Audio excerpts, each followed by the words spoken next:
Bon, on ne peut que remercier Dieu de toute façon, parce que Dieu permet encore ces moments. C'est tellement le Dieu qui use de patience, dit la Bible. Et il ne veut pas que les hommes se perdent, il veut que tous les hommes soient sauvés. C'est encore son amour qui permet, c'est des temps de grâce, c'est l'amour de Dieu qui permet. Dieu use de patience, c'est vrai, et sa patience est tellement grande, mais nous savons que petit à petit, le monde va vers un jugement, et l'Église va vers l'enlèvement. Alors bien, à nous de prendre en considération le temps qu'on est en train de passer, de vivre, et de le mettre à profit pour que nous soyons prêts à l'éternité. Je pense que l'homme doit prendre conscience qu'il doit être prêt pour l'éternité. Pas à penser à tout ce que... Bien sûr que la grâce de Dieu nous bénit dans tous les domaines. Mais la grâce de Dieu, la principale base, c'est que Dieu veut par sa grâce que nous soyons prêts à le rencontrer, prêts à la gloire. Et ça, c'est à nous de prendre en considération cela et de le vivre, parce que Dieu veut de nous des actions aussi. Il a eu un acte. L'acte le plus grand, c'est lui qui l'a fait quand il a donné Christ. Jésus est mort autant marqué pour le péché. Ça, c'est la part de Dieu, et la part de Dieu est sans reproche. Il a tout fait parce qu'il veut, et c'est vrai que tous les hommes puissent être sauvés. La part nôtre est de nous attacher à ce que Dieu nous a accordé sa grâce, nous attacher à la grâce et de vivre dans sa pensée, dans son but, prêt pour le départ, prêt pour la patrie céleste, car nous ne sommes que de passage bien sûr. Il y aura l'enlèvement, ou si nous devons passer par cette étape qu'on dit la mort, nous savons que celui qui croit en Christ, eh bien, celui qui met sa confiance en Dieu, ce n'est pas un domaine de mort, c'est un domaine de vie. Donc à nous, oui, je le répète, parce qu'il faut le prendre en considération, de réfléchir et de mettre notre vie en accord avec la parole de Dieu. Nous sommes en train de vivre un temps où on renverse tout. Et on s'en aperçoit de plus en plus.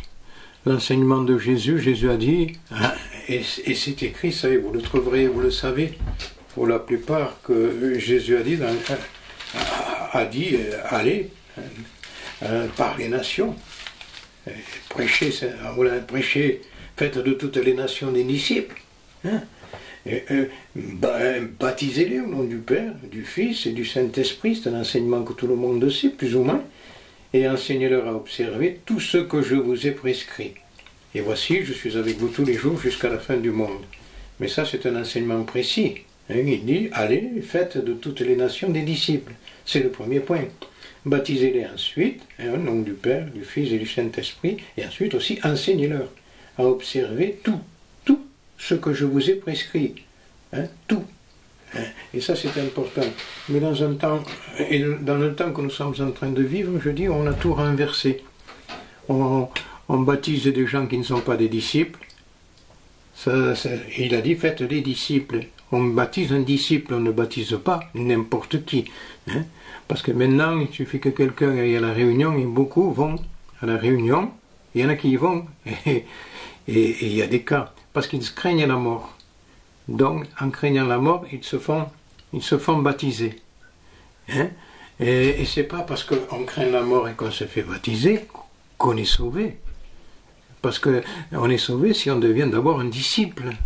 Et ensuite qu'on se fait baptiser. Celui qui croira et qui sera baptisé sera sauvé. Ça, c'est le processus normal. Donc, mais alors, si on renverse les choses, maintenant, il y en a qui disent, on les baptise et ils deviendront des disciples. Non, ça c'est renverser la parole de Dieu, ça. Et en la renversant, on s'aperçoit qu'ensuite, on ne peut pas enseigner ces gens-là. On ne peut pas leur enseigner ce qu'est la sanctification, de vivre avec Dieu et de vivre pour Dieu, puisqu'ils ne sont pas des disciples. Ils ne sont que des adhérents. Ils ont eu une crainte de mourir, alors ils se sont fait baptiser. C'est pas parce que quelqu'un se fait baptiser qu'il est sauvé, il faut d'abord qu'il croit, qu'il passe par cette étape de la foi et qu'il devienne bien sûr ce disciple. Autrement, bien sûr, que pour eux, on s'aperçoit que pour Un assez grand nombre. Ensuite, la vie chrétienne, pour eux, c'est un peu à cloche-pied. La vie chrétienne, ils la basent sur leurs pensées et non sur ce qui est écrit. Non, revenons à ce qu'a dit le Seigneur Jésus, faites des disciples. Si on n'est pas disciple, on est perdu. Il ne faut pas non plus jouer avec les mots. Hein? Il faut un disciple. Et la Bible dit même que tout disciple accompli sera comme son maître. Hein? Donc à nous, bien sûr, de devenir un disciple. Le disciple a un maître, il suit le maître. Voilà.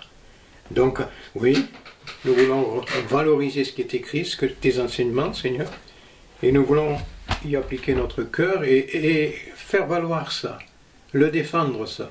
Parce qu'on est un temps, si vous voulez, où nous, les prédicateurs, nous devons rendre des comptes, là, et beaucoup. Parce que de quelle façon nous baptisons les gens aussi, hein, ceux qui viennent, de quelle façon nous annonçons l'évangile, comment nous l'annonçons l'évangile, parce qu'il n'y a pas diverses manières d'annoncer l'évangile. Hein. L'apôtre Paul dit, j'ai prêché la repentance et la conversion à Dieu avec des pratiques dignes de la repentance. C'est cet évangile qu'il faut prêcher la repentance.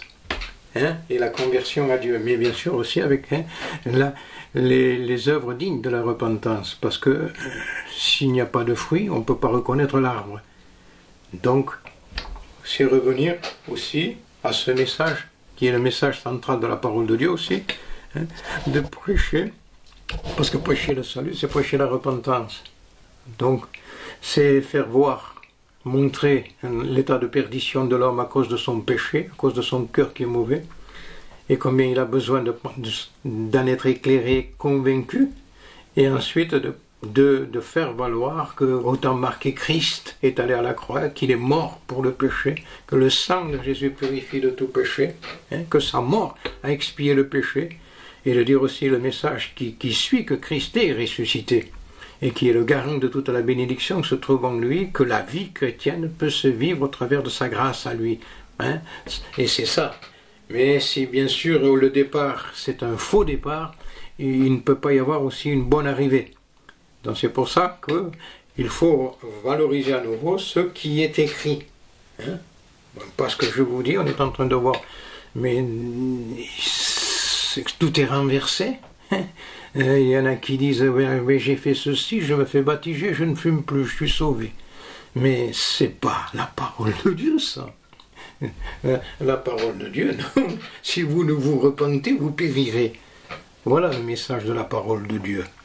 Et c'est dur ensuite de faire prendre conscience à quelqu'un qui n'est pas chrétien, alors qu'il se croit chrétien. Et pourquoi ça?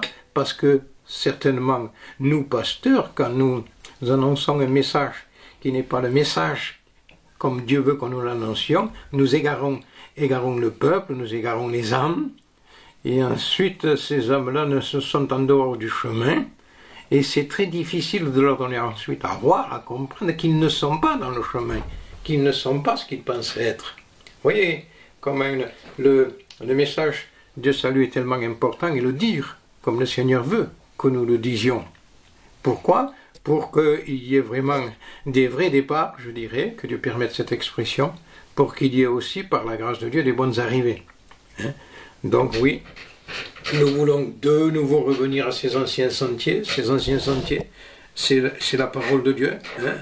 Bien sûr que nous sommes sauvés par grâce, ce n'est pas par nos œuvres, afin que personne ne se glorifie. Vous savez, la loi, dans la parole de Dieu, fixe un objectif, hein? Que l'être humain pécheur ne peut pas atteindre. La loi fixe un objectif, la loi, que l'être humain, qui est un pécheur, ne peut pas atteindre. Hein? La loi est sainte, dit la Bible. La loi est bonne. Hein? Mais ce que la loi demande de l'homme pécheur ne peut pas le faire, ne peut pas le pratiquer. Il a besoin d'arriver à comprendre qu'il faut la grâce, et que c'est par grâce que nous sommes sauvés, et que la grâce nous permet de vivre ce que Dieu veut que nous vivions. Hein? La loi a été donnée comme un pédagogue, dit la Bible, pour nous conduire à la grâce. Hein? Vous savez, on a souvent dit, et je l'ai dit moi-même, que cette femme, pardonnez-moi, adultère, qui a été surprise en flagrant délit d'adultère, que la loi l'a condamnée. Quand les hommes l'ont surprise, ils l'ont ramenée à Jésus. Hein? Ils ont mis un peu Jésus à l'épreuve, en disant, regarde, on a surpris cette femme, pardonnez-moi le mot, en flagrant délit d'adultère, la loi, hein, dit qu'on peut la lapider, elle est coupable selon la loi, on peut la lapider. Nous savons un peu la situation, nous savons comment ça s'est passé, que le Seigneur écrivait par terre pendant qu'on l'accusait, et qu'il s'est relevé, hein, et qu'il a dit que lequel de vous est sans péché, qu'il lui jette le premier la pierre. Ils se sont tous retirés, du plus petit au plus grand, hein, et le Seigneur a dit à cette femme, où sont ceux qui t'accusent, hein? Bon, mais cette femme a dit ce qu'elle avait dans son cœur, parce que finalement, les paroles de cette femme sont importantes aussi, parce que nous, des fois, on saute sur les paroles. Nous ne devons pas sauter sur les paroles, nous devons retenir, parce que chaque parole dans la Bible est une parole qui est à propos, puisque le Saint-Esprit permet que ce soit consigné dans les Écritures, et que chaque parole ensuite devient une parole de Dieu. Alors à nous, de ne pas minimiser chaque mot, chaque détail de ce qui est écrit, parce que quand cette femme s'entend dire par le Seigneur, vous savez, où sont ceux qui l'accusent, hein? Il a écrit par terre, nous le savons, mais c'est important ça aussi, c'est important de le souligner, et je voudrais, si Dieu permet, y revenir. Hein? Quand il a dit, le Seigneur, bien sûr, que celui qui d'entre vous lui jette la pierre, ils se sont tous retirés. Hein? Ils étaient accusés par leur conscience, dit la Bible, chacun. Ils se sont retirés. Et Jésus, la Bible dit, resta seul avec la femme. Et là, elle était entourée de tous ceux qui l'accusaient. Quand Jésus parle, il se retire. Et Jésus reste seul avec la femme qui était là, au milieu. Il est seul avec elle. Là, c'est un face-à-face. Et comme on a dit, et c'est vrai, elle a écouté que la loi l'a condamnée. Elle a écouté que la loi, selon la loi, on pouvait la lapider. Qu'elle était, bien sûr, une pécheresse. Elle a écouté ça. Mais ensuite, bien sûr, quand le Seigneur a repris par sa parole ceux qui étaient en train de l'accuser, et qu'ils sont partis, et elle est restée seule avec Jésus. Et Jésus a eu un mot pour elle. Et lui dit, femme, où sont ceux qui t'accusent? Personne ne t'a-t-il condamné? Et il s'adresse à elle. Il ne s'adresse plus aux autres qu'il a condamnés, mais il s'adresse à elle dans un face-à-face. Hein? Femme, où sont ceux qui t'accusent? Personne ne t'a-t-il condamné? Et elle répond, comment elle répond? Elle dit non, Seigneur. Non, Seigneur. Un simple mot de sa part, elle dit non, Seigneur. Personne ne m'a condamné. Comment elle le dit? Dans quel ton elle le dit? Avec quelle expression elle le fait? Avec quel regard? Puisqu'elle regarde Jésus, c'est dans un face-à-face, c'est tous les deux, seuls. Elle lui dit non, Seigneur. Et Jésus lui dit là, une parole qui est une parole tellement importante, je ne te condamne pas moi non plus. Je ne te condamne pas non plus. Et la parole qui est importante aussi que le Seigneur dit, il lui dit va et ne pêche plus. Ça, parce que sans cette parole, sans la grâce de Dieu, je dirais, on pêche, on a besoin de sa grâce, on est ce qu'on est. Et avec sa grâce, on ne peut plus pécher, mais c'est avec sa grâce. Et il dit, va, je ne te condamne pas, va, ça c'est la grâce, et ne pêche plus. Bien sûr, parce que la grâce ne veut pas que nous péchions, non. La grâce ne favorise pas le péché, non plus. Mais dans la grâce, il y a bénédiction. Je dirais, toute la grâce est renfermée dans le pardon, et toute la grâce est renfermée dans ce que Dieu nous accorde, sa grâce pour le pardon, et sa grâce pour vivre cette vie chrétienne. Et cette vie chrétienne ne peut se vivre que par sa grâce. En Christ, il y a le pardon, il y a le salut, et en Christ, il y a la possibilité de vivre la vie chrétienne. Ça se renferme dans une personne. Cette personne, c'est le Christ. C'est tellement grand, la grâce. C'est tellement grand ce que Jésus est venu accomplir, que des fois on l'oublie. Et on oublie que là, même dans cette situation qui s'est passée avec cette femme, la loi la condamne. La loi la condamne, il dit.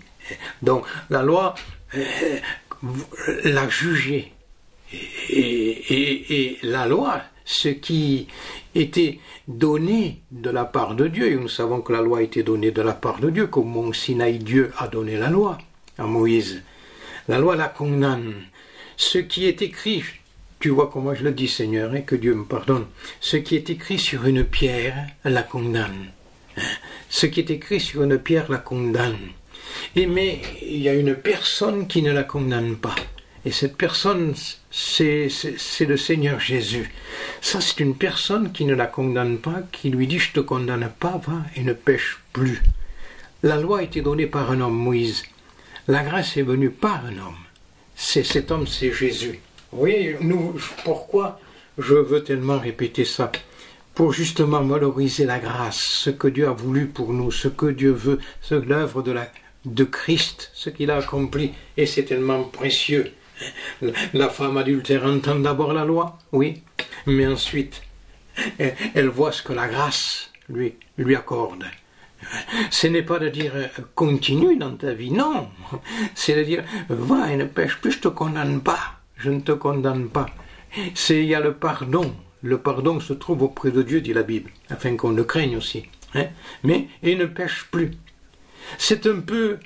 Ça se trouve là, peut-être, en y pensant là, en vous le disant. Le pardon se trouve auprès de Dieu. Bien sûr, c'est je ne te condamne pas. Va. Et afin qu'on le craigne, ça se trouve, et ne pêche plus. Et ne pêche plus. Pourquoi? Non pas dans une crainte d'un jugement, mais dans une crainte d'amour. En voulant dire, Dieu t'accorde le pardon. Reçois ce pardon et crains Dieu. C'est un peu comme Noé que sur une parole de Dieu, il a construit l'arche. La Bible dit qu'il a été saisi d'une crainte respectueuse et qu'ensuite il a construit cette arche-là. Non pas une crainte d'un jugement, une crainte d'amour, une crainte d'attrister Dieu, voilà ce que Dieu veut de nous, une crainte de le déplaire. Et cette femme, dans ce ne pêche plus, et elle y a trouvé tellement, j'ai dit souvent, on la retrouvera certainement dans le ciel, parce que le Seigneur là, dans ses paroles qu'il lui a dites, lui a ouvert le ciel, puisqu'elle a trouvé la grâce. Celui qui le trouve a trouvé la vie. Donc quelle importance, oui, de s'attacher justement à la grâce, au don de Dieu, et ensuite de vivre notre vie chrétienne, parce que le salut, je ne peux que revenir là, le salut ne s'obtient que par la connaissance de Christ. La vie éternelle, c'est de connaître Dieu et de connaître Christ. Une personne sauvée, c'est une personne qui connaît Christ. Voilà, il n'y a pas de salut en dehors de Christ, c'est lui le salut. Mais le salut s'obtient par la connaissance de Christ. Et c'est pour ça que ce que Paul a prêché est tellement important. Parce qu'il prêchait la repentance. Il prêchait d'abord « repentez-vous ». Ça a été le message central aussi de la Bible. Et même dans les actes, repentez-vous, convertissez-vous. Il n'y a pas d'autre mot que celui-là. Il faut que le pécheur prenne conscience de son péché, se repente, et qu'il trouve en Christ le pardon, et qu'il trouve en Christ aussi la possibilité de vivre la vie chrétienne. Je rappelle qu'il a été fait pour nous sagesse, justice, sanctification et rédemption. Tout se trouve en lui. Je veux élever Christ. Pourquoi je veux élever Christ? Parce que sans lui, c'est pas possible. C'est avec lui que l'impossible devient possible. C'est avec lui seul que l'impasse peut devenir un chemin. C'est lui, l'air. Sans lui, on s'étouffe. Il est venu tracer un chemin, lui. Et il a dit, je suis le chemin. Il est lui le chemin, la vérité, la vie. Nul ne va au Père que par lui, que par moi. Donc oui, Seigneur, nous te remercions pour cette œuvre glorieuse de la croix. Rappelons-nous la croix. Il faut revenir à ça. Vous savez, il y a des chrétiens qui ne se souviennent pas de la croix. Ils basent leur vie chrétienne sur leur prière de chaque jour, qui devient presque une récitation, que l'on fait le matin, que l'on poursuit le soir. Il ne s'intéresse aux choses de Dieu que quand il a des problèmes, des difficultés. Il apaise sa conscience par un peu de lecture et un peu de prière, et il se figure que comme ça, voilà, il est prêt à la gloire, il est prêt pour le ciel. Non, nous ne sommes pas prêts dans cet état d'esprit-là. Et même c'est triste, parce que comme ça, quel amour nous apportons à Dieu, alors que le Seigneur a dit, celui qui m'aime garde mes commandements. Il nous a apporté tellement d'amour qu'il est en droit de nous demander de l'amour. Donc oui, Seigneur, nous ne voulons pas nous tromper par nos faux raisonnements. Il y a des faux raisonnements qui viennent. Comme je vous ai dit maintenant, on baptise n'importe qui fait n'importe quoi, qui n'est pas devenu un disciple, qui ne s'est pas repenti de ses péchés. On le baptise et on le jette dans l'église en quelque sorte, et que Dieu pardonne cette expression. On en fait un chrétien qui est là, qui dira quelques paroles, qui priera, et voilà, qui prendra même la scène. Oui, mais dans quel état d'esprit il la prendra? Oh, je dirais, quelle culpabilité la nôtre, quand nous ne prêchons pas le message qu'il faut prêcher. Au lieu de faire des sauvés, nous faisons des perdus. Et quel témoignage ensuite l'Église peut-elle donner? Alors que l'Église doit être la messagère de bonheur. Alors que l'Église, c'est la colonne et l'appui de la vérité. Donc, oui, je dis, Seigneur, nous voulons revenir à ces anciens sentiers, à ce message qui est simple, qui est clair, qui a bouleversé quand même notre vie, et que ce message est en train de bouleverser des vies dans le monde.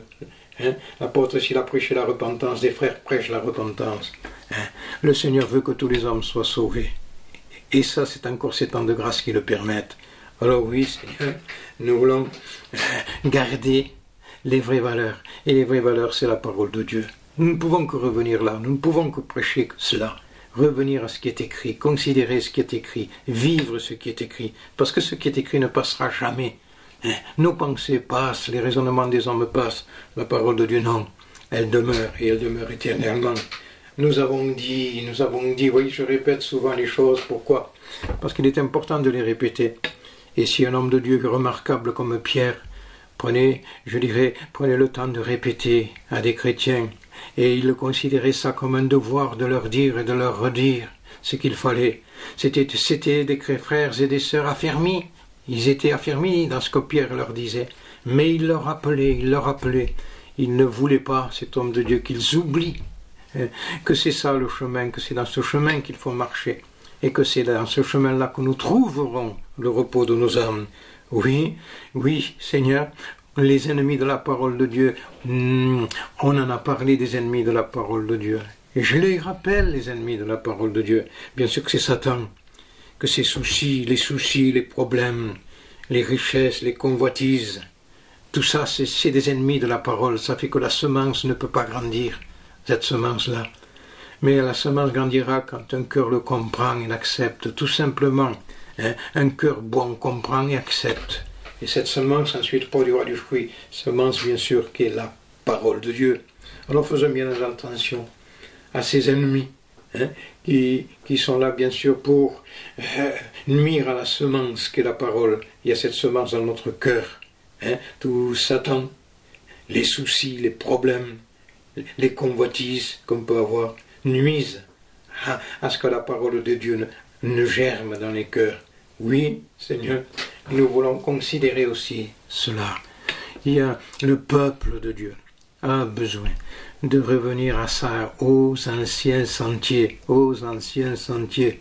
Et ces anciens sentiers, oui, c'est ce qui est écrit, ce que les frères ont prêché, ce que les apôtres ont prêché.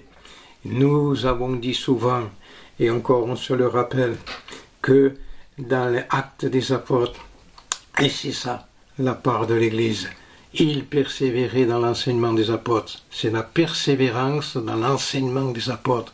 Ça veut presque dire la persévérance dans l'enseignement de la parole.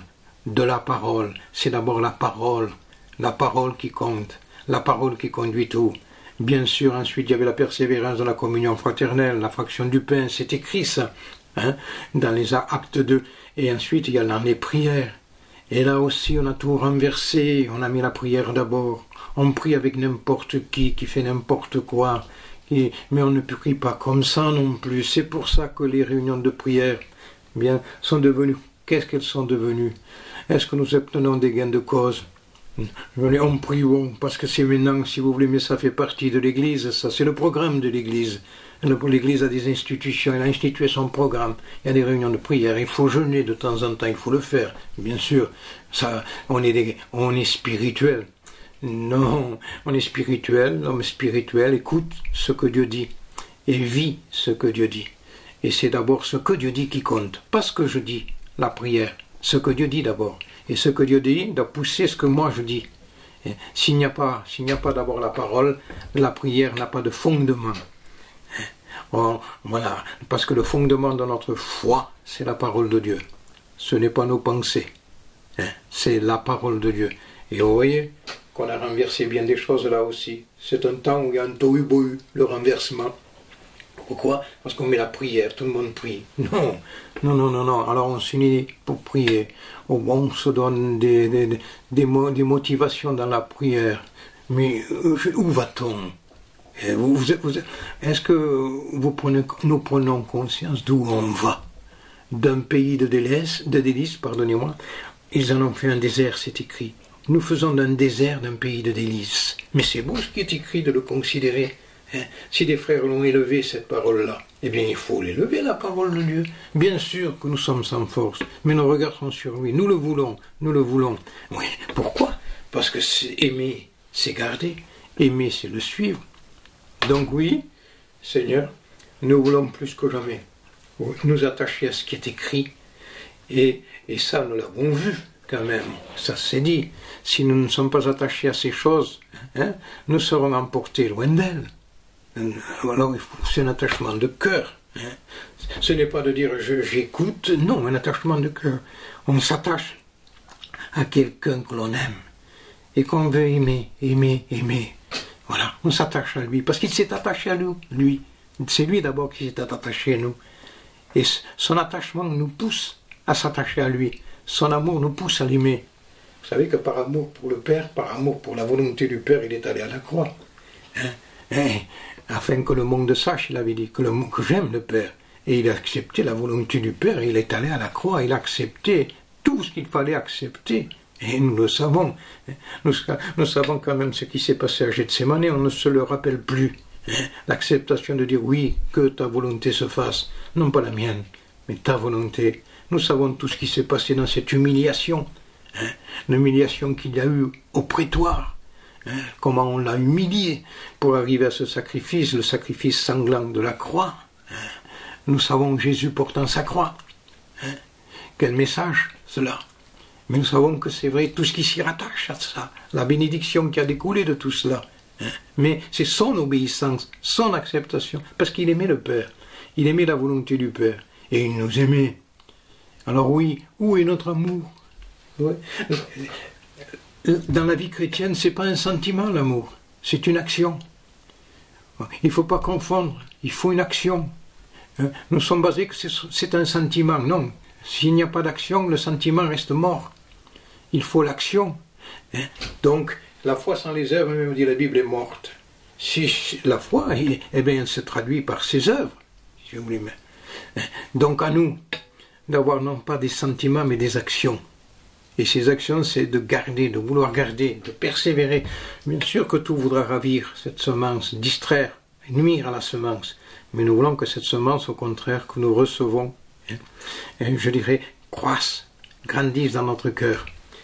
Pourquoi? Parce que c'est elle, c'est en elle qu'il y a tout pleinement. Vous savez, c'est écrit que la parole de Dieu, elle enseigne. Vous le trouverez, ça c'est dans le livre de Timothée, ça. Au deuxième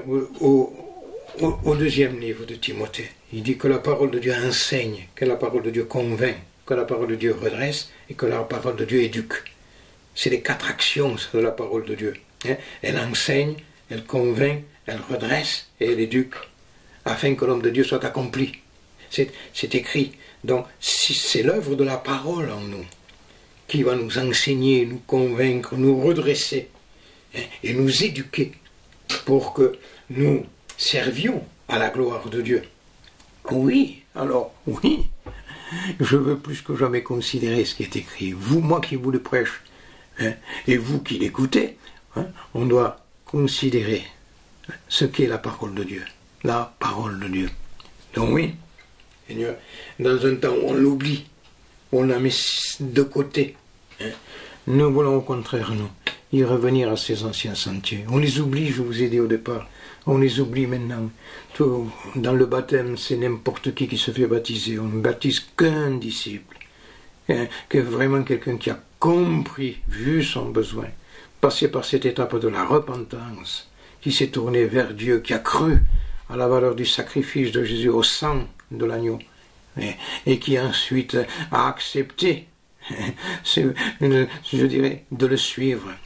Et voilà, c'est une obéissance, c'est le pas de l'obéissance aussi, le baptême ensuite qui vient, mais c'est un pas d'obéissance qui vient parce que nous avons compris, et comprenez, que le Seigneur nous sort de cette vaine manière de vivre, et nous amène à vivre une vie nouvelle avec lui. Donc oui, Seigneur, oui, ce qui est écrit doit être la primauté en tout, doit avoir la primauté. Nous avons aussi dit, vous me permettez de le dire comme ça, mais si je le dis comme ça, c'est parce que ça presse mon cœur.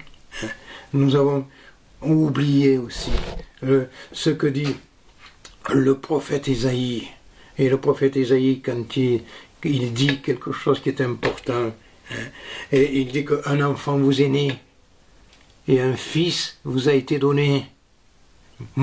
Si nous comprenons la valeur de cela, l'enfant qui naît, et nous en avons parlé, ou j'en parle, l'enfant qui naît, c'est ce cri de Jésus à Bethléem, l'enfant né, un cri, c'est l'enfant qui naît, ça c'est l'enfant qui naît, et qui pousse ce cri. Mais il y a eu un autre cri, il y a eu le cri de Golgotha. Jésus poussant un grand cri, ça c'est le Fils qui nous a été donné, ça c'est le Fils qui nous a été donné, ça c'est le cri à la mort. Bethléem c'est le cri à la vie, Golgotha c'est le cri à la mort, mais c'est le Fils qui accepte de mourir là, c'est le Fils qui accepte de mourir, c'est un Fils qui accomplit vraiment tout le dessein du Père, le plan de Dieu, c'est ce Fils-là qui va jusqu'au bout de l'obéissance et qui pousse ce cri, ce grand cri, on dirait le cri de la mort là, mais c'est en fonction de son obéissance parfaite que nous pouvons pousser ce petit cri spirituel et que Dieu me pardonne cette expression, nous naissons à la vie au travers de son cri de mort. Et c'est ça un peu ce qu'il faut que nous prenions conscience, son œuvre, son cri et tout ce qui s'y rattache. Pourquoi? Parce qu'on a oublié que le Fils, il l'a été à la croix. Au début, c'est l'enfant. Et un enfant ne peut pas satisfaire la volonté d'un père. Un enfant ne comprend pas. Mais un fils comprend. Un fils comprend ce que le père veut. Un fils se plie pour que le père veut, l'accepte ce que le père veut, la volonté du père. Voilà ce que Dieu veut de nous, que nous acceptions la volonté du Père, que nous acceptions la volonté de ce qu'il veut pour nous, que nous l'acceptions, comme nous l'acceptions, je dirais avec notre cœur, en considérant que ce que Dieu veut pour nous est grand. Il a pour nous, et il a de grandes choses pour nous. Il est écrit dans un psaume, je pense que c'est, si je m'en souviens bien, que l'Éternel a fait pour nous de grandes choses, que nous pouvons être dans la joie. Il fait pour nous de grandes choses, nous pouvons être dans la joie. Dans cette joie de paix et du salut, dans cette joie du pardon, dans cette joie de l'espérance, qui s'attache à son appel, dans cette joie de ce que nous sommes devenus, des enfants de Dieu, et nous le sommes, dit l'apôtre Jean. Oui, nous le sommes, à cause de ta grâce, Seigneur. C'est pour ça que nous ne voulons pas t'oublier, Seigneur. Nous voulons au contraire te donner dans notre vie la première place, Seigneur. Voilà, où est la chrétienté qui élève Christ? Où est la chrétienté qui vit pour Christ? Où est la chrétienté qui accepte toutes les conséquences avec amour? La vie chrétienne, c'est l'amour. Vous enlevez l'amour, il n'y a plus de vie chrétienne. Non, parce que si c'est l'amour qui va nous conduire jusqu'au bout. Si vous m'aimez, vous garderez. On ne peut pas garder si on n'aime pas. Non, on vendra la vérité. Alors que la Bible dit, achète la vérité, ne la vends pas. Garde-la, la vérité. Elle est précieuse, la vérité. La vérité, c'est Christ. Et la vérité, nous ne devons pas l'abandonner. Nous devons au contraire la garder. Oui, et plus que jamais ça. Pourquoi? Parce que dans un temps maintenant où on ne prêche plus, vous voyez donc la sainteté de Dieu, la sainteté de Dieu, et où on ne prêche plus aussi que va venir le jugement. Parce que maintenant, tout est bon marché, que Dieu me pardonne cette expression-là. Non, il y a un salut qui nous a été chèrement donné, et aussi viendra un jugement. Et quelle importance pour nous de garder le salut, de travailler notre salut, dit la Bible, avec crainte et tremblement. Et si nous gardons ce salut, bien sûr que nous échapperons au jugement, parce que Dieu ne veut pas qu'on arrive à ce jugement. Sa grâce veut que nous gardions ce salut précieusement. Il nous veut pour lui. Mais la sainteté n'est plus proclamée maintenant comme il faudrait qu'elle soit proclamée. Une sainteté de vie. Pourquoi une sainteté de vie? Parce que la sainteté est prêchée dans le ciel. Si les anges, si ces chérubins dans le ciel se disent les uns aux autres.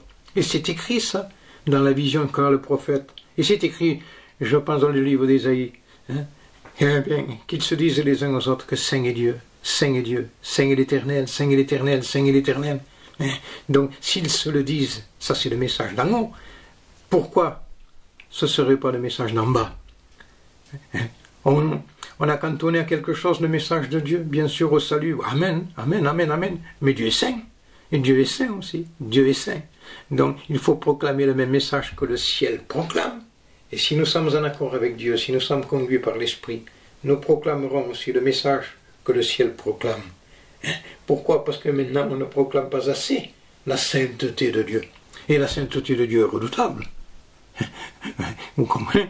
Et donc, c'est pourquoi, oui, nous voulons que ces anciens sentiers, pardonnez-moi, je reviendrai toujours à ce mot, marcher dans ces anciens sentiers, parce que c'est là seulement que nous trouverons le repos de nos âmes. Vous savez, il y a un texte dans l'Apocalypse qui dit, et c'est heureux ceux qui gardent les choses écrites, ceux qui écoutent et ceux qui gardent les choses écrites. Le temps est proche, heureux celui-là. Tu ne peux pas être heureux, je ne peux pas être heureux. Moi-même, tu ne peux pas être heureuse si tu ne gardes pas les choses qui sont écrites. Parce que vous savez, c'est bien spécifié. Et dans le livre de l'Apocalypse, c'est bien dit. Parce que des fois, on lit ce qu'on veut nous, ce qui nous intéresse, et on ne s'attache pas à ce que Dieu dit. Heureux celui qui lit, heureux ceux qui écoutent, entendent les paroles de la prophétie et qui gardent les choses qui y sont écrites. Qui y sont écrites, qui y sont écrites. Et vous savez, vous trouverez tous les heureux dans l'Apocalypse. C'est un peu les béatitudes de l'Apocalypse, où il s'est repris heureux, heureux, heureux. Et là, l'Apocalypse commence par cela au chapitre 1. Heureux ceux qui lisent et ceux qui entendent les paroles de la prophétie et qui gardent les choses qui y sont écrites. Il ne suffit pas de les entendre, il ne suffit pas de les lire. Il suffit de les garder. Parce qu'on peut très bien entendre, on peut très bien lire, mais on peut très bien ne pas garder, on peut oublier, on peut laisser de côté, on ne peut pas élever. Non, il faut entendre, amen, il faut lire, oui, mais ensuite il faut garder. Voilà, et parce que tu as gardé la parole de la persévérance, vous savez, je te garderai. C'est écrit aussi dans l'Apocalypse, de l'heure de l'épreuve, qui va venir pour éprouver tous les habitants de la terre. Ah oui, Seigneur, eh bien, vous voyez qu'on ne peut que revenir à ces anciens sentiers. Vous voyez qu'on ne peut que connaître que tout se trouve dans la grâce. Rappelons-nous cela. Et ça, il faut que nous nous le rappelions. Soit nous triomphons du péché, du monde et de Satan, soit ils triompheront de nous. Nous serons perdus. Il n'y a pas de demi-mesure avec Dieu. Et pour triompher du péché, du monde et de Satan, ça ne vient pas par nous-mêmes aussi. Vous le comprenez très bien. La victoire ne vient que par Christ. La victoire ne vient que dans une communion avec lui, dans un recevoir de lui. Sa vie nous assure une victoire éclatante sur toute la ligne. Mais il faut en appeler à sa vie. Il faut avoir une communion avec lui profonde pour que ce soit sa vie en nous, pas la mienne. La mienne, elle est faible. La mienne, elle est vaincue. Mais sa vie en moi, je veux sa vie. Hein. Et avec sa vie, l'impossible devient possible. D'un vaincu, il en fait un victorieux. Hein. Et c'est bon, voilà. Donc oui, Seigneur, je veux comprendre que ce que tu as voulu, Père, c'est m'unir à Christ. Il nous a unis à lui, il est dit, dans la mort et dans la résurrection, pour que nous soyons vivants pour lui, unis d'abord en Christ dans la mort. Tout ce qui est arrivé à Christ, il nous y a unis, Dieu. Il m'a uni à Christ. Il m'a uni à Christ, je dirais, dans la mort. Et c'est ça la vraie dimension, dans la mort. Et nous sommes morts au péché. Et ensuite, dans la résurrection, nous sommes vivants pour Dieu. Le moi uni à lui dans la mort. Lui vivant en moi dans la résurrection. Et c'est sa vie en moi qui est victoire. Oui, vous voyez que j'ai besoin de comprendre, de vivre ce que Dieu veut que je vive, ce qui a été fait déjà. Et que je veux que ça devienne vivant. Puisqu'il est dit qu'il nous a ressuscités ensemble. Que nous sommes assis dans les lieux célestes. Ça, c'est fait. Mais il faut que ça devienne une certitude dans notre vie, un vécu par la puissance de l'Esprit, dans une communion avec le Seigneur. Voilà. Pour pouvoir dire, ce n'est plus ma vie, c'est la sienne. J'ai été crucifié avec Christ, dit Paul. Ce n'est plus moi qui vis, c'est Christ qui vit en moi. Ma vie présente dans la chair, je la vis au Fils de Dieu qui m'a aimé et qui s'est livré lui-même pour moi. Ma vie présente dans la chair, dit Paul, je la vis dans la foi. Au Fils de Dieu. Amen. Foi au Fils de Dieu qui m'a aimé, il dit, qui s'est livré lui-même pour moi. Voilà ce que Dieu veut. Que vous soyez, que je sois un homme de foi, qui croit. Voilà. Et que ce qui est fait devienne un vécu dans ma vie. Il faut que tout devienne un vécu. Parce que ça ne s'arrête pas à des mots. Il faut que ça devienne une expérience. Et pour que ça devienne une expérience, il faut que ce soit un vécu. La vie chrétienne, c'est un vécu. Voilà. Les victoires, c'est un vécu. Il faut que nous fassions ces expériences-là. Et le Saint-Esprit veut nous amener à ces expériences-là. Donc oui, Seigneur, nous voulons, et comme on l'a dit, valoriser ce qui est écrit. Pourquoi? Parce que c'est là le chemin, ce chemin qui conduit à cette gloire. Et nous ne voulons pas, Seigneur, sortir de ce chemin-là. Vous savez, plus nous verrons l'obscurité de notre vie, plus sera grande la vision de cette obscurité de notre vie. Alors, que nous verrons qu'elle est grande, alors elle nous fera voir qu'il n'y a qu'une lumière, sa lumière, c'est lui la lumière, je suis la lumière. Donc il est la lumière. Il faut que je vois cette obscurité de ma vie, je dirais, et presque ces échecs de ma vie, le noir de ma vie, que c'est grand le noir de ma vie, mais ça me fait voir qu'il y a une lumière, et que cette lumière c'est toi, parce que plus l'obscurité est grande, plus on aperçoit la lumière. Il faut que l'obscurité soit grande, pour qu'on apprécie la lumière. On dit que, je sais pas, moi je ne suis pas au courant de cela, mais les scientifiques l'ont dit, que quand, au petit matin, avant que ne vienne le jour, il y a un temps où l'obscurité, je dirais la nuit, est la plus noire ensuite. C'est le moment où la nuit est le plus noire et qu'ensuite vient le jour, vient l'aurore, si vous voulez mieux. Donc il faut que je voie dans ma vie cette obscurité, cet échec, cette ruine, cette incapacité, ce noir, et qui doit devenir un noir absolu, pour ne voir ensuite qu'il y a la lumière, et que tu es toi le chemin, tu es toi la lumière. Donc, oui, Seigneur, qu'il en soit ainsi, que cette expérience soit profonde, que nous faisions, il faut faire cette expérience-là. Et cette expérience-là nous ferons découvrir justement que c'est lui la lumière. Voilà, le moi c'est le noir, le lui c'est la lumière. Le moi c'est une obscurité profonde, mais lui, c'est là où ça se voit. C'est dans le noir qu'on voit une lumière. Même une petite lumière dans le noir on l'aperçoit. Donc oui Seigneur, qu'il en soit ainsi, que je puisse découvrir l'obscurité du moi, de ma vie Seigneur. Que je puisse découvrir finalement que je ne suis qu'un incapable. Et que je regarde que c'est toi la lumière. Que c'est que par toi que tout se fait, que tout se peut, Seigneur. que je découvre, Seigneur, c'est vrai, que le moi, tu veux que je le mène à la mort ce qui est du moi, et que vive ce qui est de lui. Oui, il n'y a que Christ, Christ en vous, c'est l'espérance de la gloire du Paul, c'est tout. En lui, il y a tout pleinement. Pourquoi on ne vivrait pas tout pleinement? Pourquoi on minimise la sainteté? Comme j'ai dit tout à l'heure, elle n'est plus prêchée comme il faut qu'elle soit prêchée, mais il faut prêcher la sainteté. Dieu veut que nous soyons saints parce qu'il est saint. Et dans le ciel ne règne que la sainteté. Rien d'impur, ni de souillé, n'y rentre dans ce ciel-là. Le ciel c'est pur, le ciel c'est blanc, que Dieu me permette cette expression. C'est limpide, c'est clair. Et même il y a un texte que l'apôtre Paul dit à des chrétiens, soyez limpides. En voulant dire, soyez clairs. Ne soyez pas obscurs. Que votre cœur soit pur, pur, pur. C'est le cœur pur qui verra Dieu. Donc oui, Seigneur, je veux vraiment, non plus te suivre de loin, parce qu'on suit de loin, on va le renier. Mais avec ta grâce, Seigneur, comptant sur ta grâce, m'attacher à toi. Je dirais qu'il me permette m'attacher à ses pas et le suivre. Là où il est, j'y serai, si je garde ce qui est écrit. Je serai avec lui, on régnera avec lui, l'Église sera avec lui, l'Église régnera avec lui. Elle a une part extraordinaire, l'Église, quand elle s'attache au Seigneur et qu'elle vit du Seigneur pour le Seigneur. Et comme disait l'apôtre Paul, pour moi vivre c'est Christ.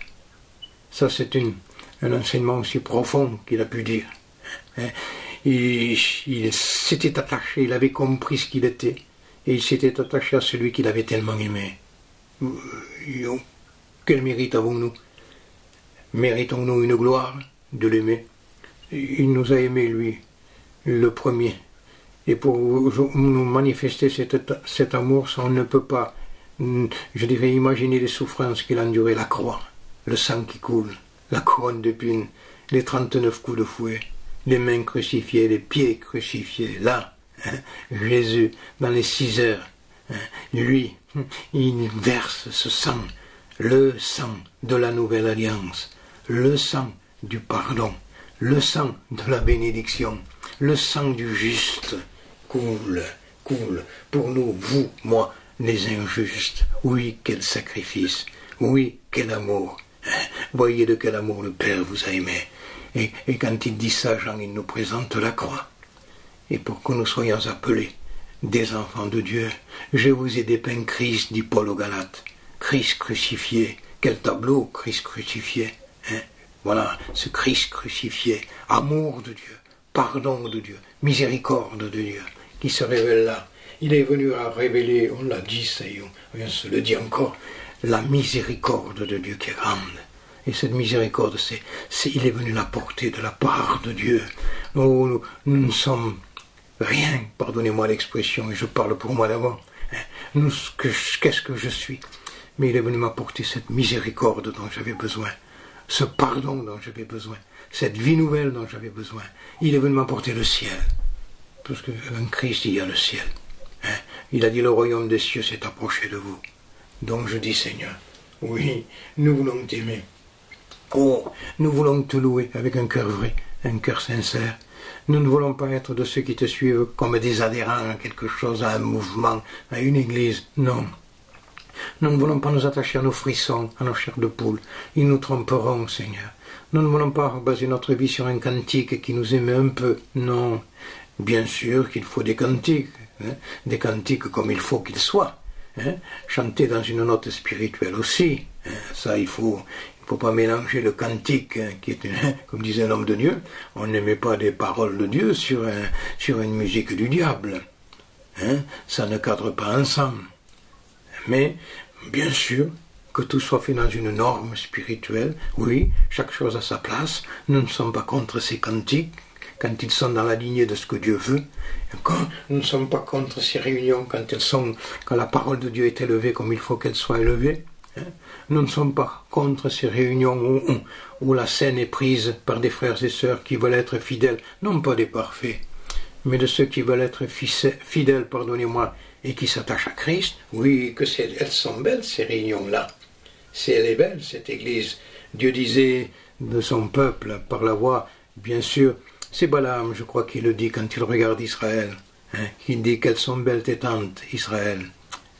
Je pense que c'est lui qui le dit, et que Dieu pardonne ma mémoire qui flanche. Mais je pense que c'est lui. Et bien sûr qu'elle est belle, cette église, on pourrait dire.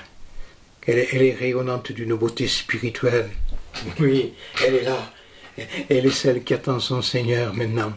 Elle est en train de se parer parce que Jésus revient la chercher bientôt pour la prendre avec lui. Il vient nous prendre avec lui. C'est fort ça qu'il vient nous prendre pour être avec lui.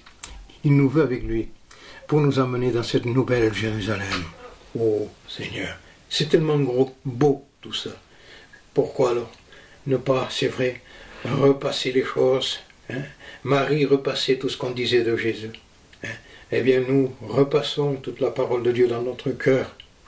Et que notre amour ne soit pas un sentiment, mais une action.